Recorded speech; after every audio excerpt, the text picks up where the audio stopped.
क्या आपने कभी सोचा है जापानी लोग इतने शांत, डिसिप्लिनेड और सक्सेसफुल क्यों होते हैं?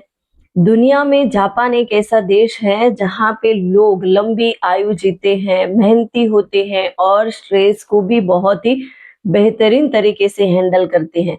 इसके पीछे उनकी टेक्नोलॉजी ही नहीं, पर उनकी सोच और जीवन जीने की फिलॉसफी है। आज हम इस वीडियो के माध्यम से जापान के जीवन जीने के 8 बेहतरीन प्रिंसिपल है उसके बारे में हम बात करेंगे। तो जापान के ऐसे कौन से बेस्ट जीवन जीने के 8 तरीके हैं वो जानना है, समझना है तो वीडियो को एंड तक जरूर देखें। यदि आपने जापानीज के ये 8 तरीके समझ लिए तो आपकी जिंदगी बदल सकती है।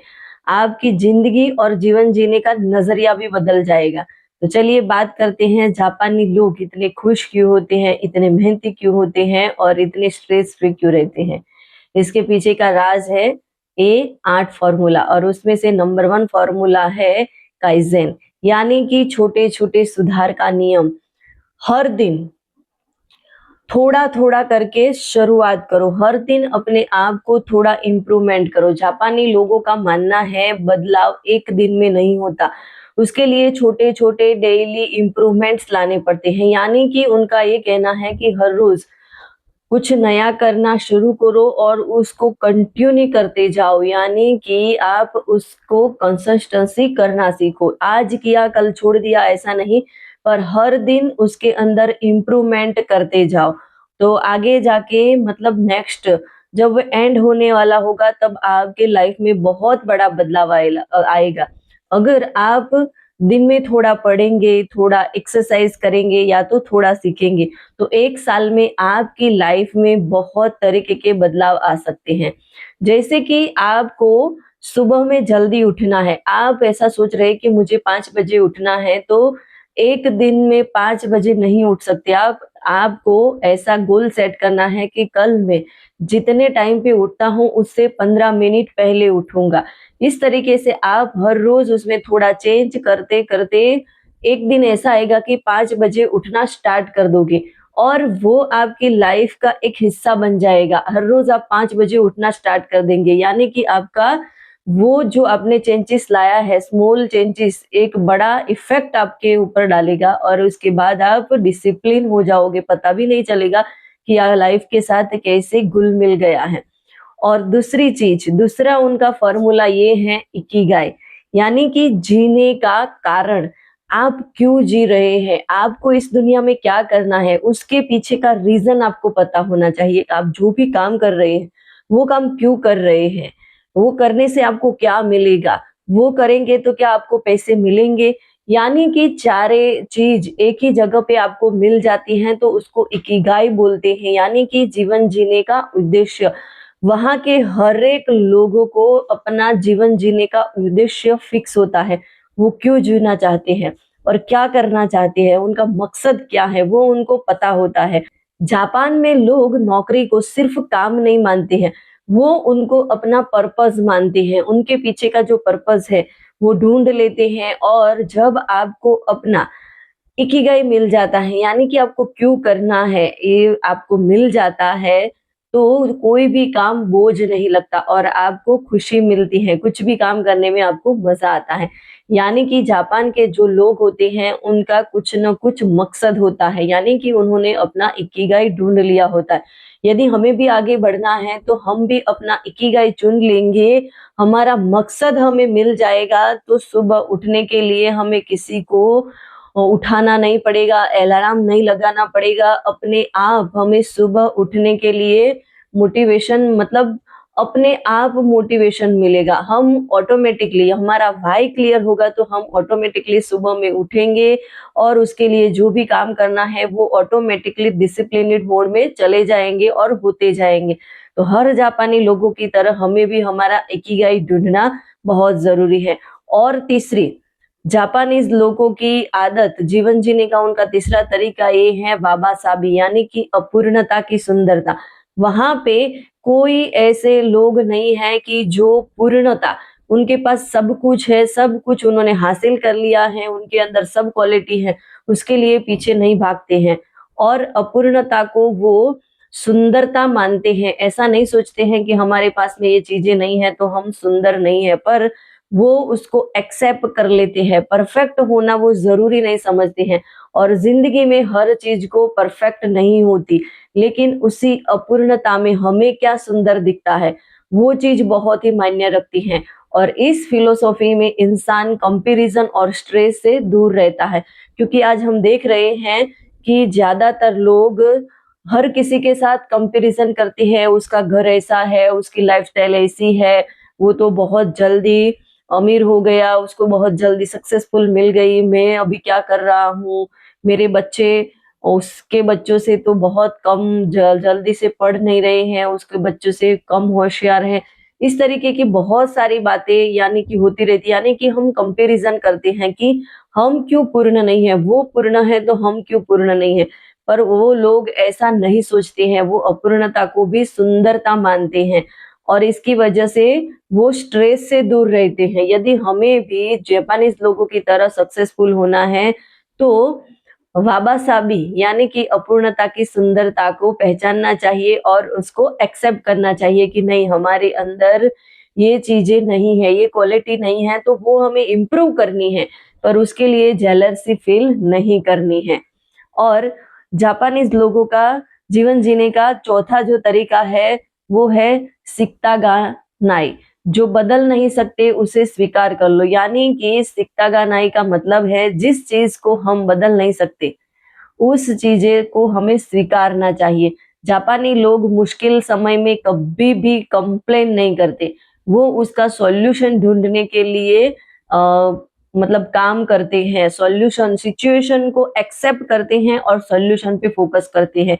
जैसे कि हमें आज बहुत सारी चीजें करनी थी, पर ऐसे ही अचानक से मौसम खराब हो गया, बारिश आ गई और हम अपना काम नहीं कर पाए, तो हम क्या करते हैं, ब्लेम करते हैं कि यार मुझे ये काम करना था और बारिश हो गई, या तो कुछ ऐसी प्रॉब्लम आ जाती है, तो ये काम करना गया था और ये प्रॉब्लम आ गई तो काम नहीं हो पाया, और इसकी वजह से अपने आप को ब्लेम करते हैं, भाग्य को नसीब को कोसते हैं और भगवान को भी कंप्लेन करते हैं। तो वहां के लोग कंप्लेन नहीं करते हैं, पर जब मौसम खराब होता है तो उस समय पे हमें सॉल्यूशन ढूंढना चाहिए कि चलो आज काम नहीं हो सकता तो उसको एंजॉय करो।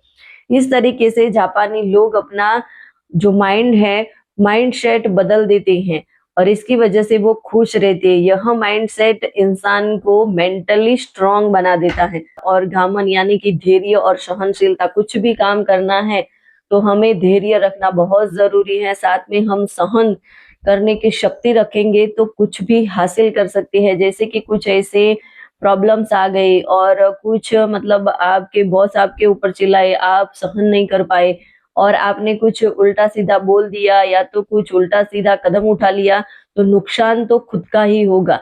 यानी कि हमें कुछ भी सिचुएशन आती है तो उस समय पे शांति रखनी चाहिए और धैर्य से काम लेना चाहिए। इस तरीके से जापानीज लोग काम करते हैं जिसकी वजह से वो ज्यादा सक्सेसफुल है, मेहनती हैं और स्ट्रेस को अच्छे से बैलेंस कर पा रहे हैं। जापानीज लोगों का सिक्स्थ जो फॉर्मूला है वो है उबाटोरी, यानी कि तुलना मत करो। उबाटोरी का मतलब होता है किसी के साथ में हमें कभी भी अपनी तुलना नहीं करनी चाहिए। हमारे हम यहाँ पे आसपास में सबसे ज्यादा ये देख रहे हैं कि लोग कहीं ना कहीं अपने बच्चों की या तो हम जो काम कर रहे हैं उसकी तुलना कर रहे हैं और सोचते हैं कि इसकी ग्रोथ तो जल्दी हो गई और मैं भी उससे पहले का काम कर रहा हूँ, मेरी मेरी ग्रोथ यहाँ पे ही अटकी पड़ी है, मेरे कुछ काम नहीं हो रहे हैं, भगवान मुझे ही क्यों इतने सारे प्रॉब्लम देता है।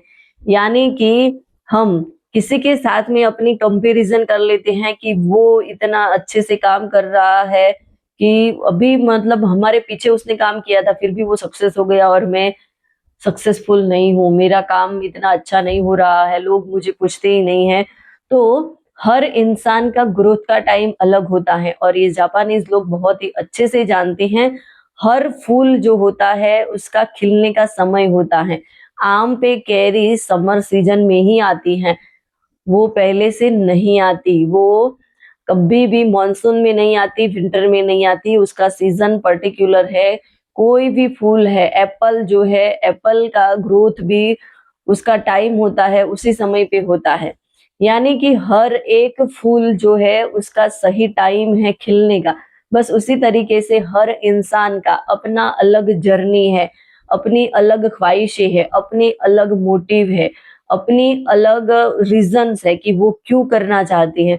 तो इस तरीके से हर किसी का समय आता है, किसी का पहले आ जाता है, किसी का बाद में आता है और किसी का बहुत समय बाद आता है।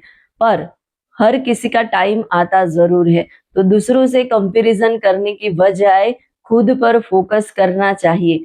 तो ये जापानीज़ का बेस्ट तरीका है। और जापानीज़ का 7 तरीका है किंसुगुई, यानी कि टूटने के बाद भी मजबूत होना। कभी भी हम कुछ भी चीज़ें ट्राई करते हैं, कुछ हमने नई शुरुआत की है और उसमें हमें थोड़ा-सा भी नुकसान होता है या तो हम जल्दी से उठ नहीं पाते हैं, ग्रोथ हमारी हो नहीं पाती है, तो हम ये सोचते हैं कि यहाँ पे मेरा कुछ नहीं होने वाला है। और गिरने के बाद उठना हमारे लिए बहुत बड़ा दर्द बन जाता है। तो इस तरीके से हम कभी भी अपने मुकाम को हासिल नहीं कर पाते। जो कि जापानीज की एक बहुत ही लोकप्रिय कला है जिसमें टूटे हुए बर्तनों को जो है वो उनको सोने से जोड़कर सुंदर बनाया जाता है। इसका संदेश है कि जिंदगी में अगर आप टूट जाते हैं तो वो आपकी कमजोरी नहीं है बल्कि आपकी ताकत बन सकती है। बस आपको अच्छे से उसको जोड़ कर रखना है, संजो कर रखना है ताकि वो बहुत ही ब्यूटीफुल दिखे। और लास्ट और इम्पोर्टेंट तरीका 8 नंबर, मोटे नाइना। मोटे नाइना का मतलब है किसी भी चीज को वेस्ट मत करना। जापानीज लोग जो भी करते हैं उसमें वो कभी भी उस चीज को वेस्ट नहीं करते। जैसे कि वो खाना खाते हैं, समय या तो संसाधन, ये तीनों चीजों का बहुत ही बेहतरीन तरीके से उपयोग करते हैं, उसकी कद्र करते हैं। क्योंकि हम खाने की कदर करते हैं, समय की कदर करते हैं, संसाधन की कदर करते हैं, तो कहीं ना कहीं वो हमारे लिए बेनिफिशियल होती है, वो हमें बहुत ही उपयोगी होती है। और यह हैबिट हमें ग्रेटिट्यूड और डिसिप्लिन सिखाती है। क्योंकि हम किसी की भी चीज को वेस्ट नहीं करेंगे तो वो हमारे लिए ग्रेटिट्यूड बन जाती है, हमारे लिए डिसिप्लिन बन जाती है। तो जापानीज लोग इस तरीके से ये 8 फॉर्मूला फॉलो करते हैं जिसकी वजह से उनकी लाइफ बहुत ही शांत, डिसिप्लिनेड और बहुत ही बेहतरीन है। यदि हमें भी अपने आप को बेहतर बनाना है, अपनी लाइफ को बेहतर करना है तो जापानीज के ये 8 तरीकों को अपनाना चाहिए। अगर आपको ये वीडियो पसंद आया हो तो इसे लाइक करिए, शेयर करिए और ऐसे ही मोटिवेशन और लाइफ फिलोसॉफी से जुड़े वीडियो जानने के लिए हमारी इस चैनल को सब्सक्राइब करें। मिलते हैं नेक्स्ट वीडियो में, तब तक के लिए हैव अ ग्रेट डे। और लिमिटलेस लाइफ का मतलब है रुको मत, आगे बढ़ो, बड़ा सोचो, बैक ऑफ जियो।